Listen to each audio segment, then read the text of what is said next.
আজ পুরীতে আমাদের তৃতীয় দিন এবং এটাই আমাদের ট্রিপের শেষ দিন। কোনো কিছু চিন্তাভাবনা না করে আমি সকালবেলা ঘুম থেকে উঠেই সবার প্রথম ঠিক করেছি আমি প্রভুর দর্শনে যাব। হ্যাঁ, আগের দিন আমি প্রভুকে দর্শন করতে পারিনি। মনের সাথে অনেক লড়াই চলেছে, নিজের সাথে বলতে পারো। কেউ আমাকে কিছু বারণ করেনি, কেউ আমাকে কিছু করতেও বলেনি, কিন্তু আমি বুঝে পাচ্ছিলাম না আমার যাওয়াটা উচিত হবে কি হবে না। তারপরে সব কিছু আমি ওনার ওপর ছেড়ে চলে গেলাম। ঢোকবার আগে আমি ওনার কাছে অনুমতি বলো, ক্ষমা বলো, সব কিছু চেয়ে নিয়েছি। আর একটাই কথা বলেছি, তুমি যেটা করবে সেটাই হবে।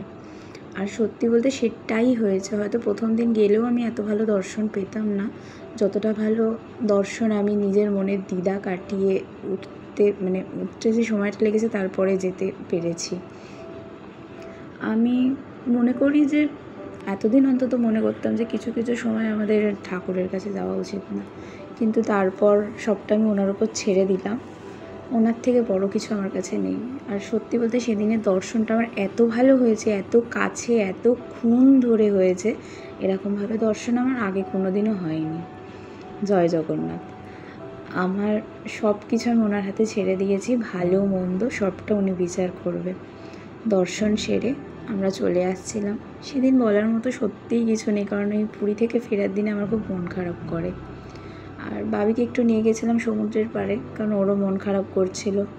সমুদ্র বলো বা জগন্নাথ বলো বা পুরীর মাছ বলো, যেটাই বলো না কেন, প্রত্যেকটা জিনিসের একটা টান রয়েছে পুরীতে। আর এই সব কিছু ছেড়ে আসবার সময় তো একটু কষ্ট হবেই।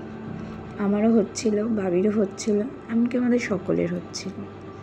তারপর আমরা দুজনে একটু কিছুক্ষণ রিলস বানালাম আর বললাম, তুমি আবার যখনই ডাকবে আমরা তখন আবার চলে আসবো, টাটা। তারপরে আমরা ট্রেনে করে চলে এলাম। ট্রেনটা ভালোই ছিল। আজকের ভিডিওটা এখানেই শেষ। নেক্সট জার্নি দেখতে হলে একটু অপেক্ষা করতে হবে, খুব তাড়াতাড়ি আসছে। Tata, by.